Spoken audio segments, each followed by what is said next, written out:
లక్షలాది మందికి మన తెలుగు మ్యాట్రిమోనీ ద్వారా వివాహాలు జరిగాయి. తెలుగు వారి #1 చాయిస్ తెలుగు మ్యాట్రిమోనీ.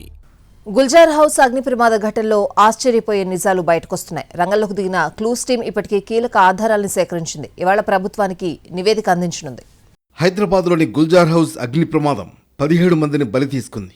ఈ ప్రమాదానికి కారణాలపై క్లూస్ ఫోరెన్సిక్ బృందాలు రంగంలోకి దిగాయి. ఘటనా స్థలంలో పరిశీలించిన 2 టీంలు పలు కీలక ఆధారాలను సేకరించాయి. ఏసీల్లోని కంప్రెసర్లు పేలడం వల్లే అగ్ని ప్రమాదం జరిగినట్లు ప్రాథమికంగా నిర్ధారణకొచ్చారు.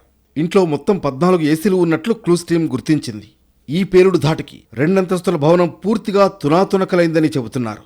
మొత్తం గ్రౌండ్ ఫ్లోర్తో పాటు 2 అంతస్తుల్లోని వస్తువులు పనికి రాకుండా పోయాయి. గోడలకు పగుళ్లు వచ్చినట్టు గుర్తించారు. అలాగే ఫ్లోర్ మీద ఉన్న టైల్స్, మార్బుల్స్ కూడా తునాతునకలయ్యాయి. భవనం మొత్తం పూర్తిగా ధ్వంసమైపోయింది. దీంతో ఈ నిర్మాణంపై క్లూస్ టీం పలు అనుమానాలు వ్యక్తం చేసింది. గుల్జార్ హౌస్ అగ్ని ప్రమాద ఘటనపై ప్రభుత్వం ఉన్నత స్థాయి కమిటీ విచారణకు ఆదేశించింది.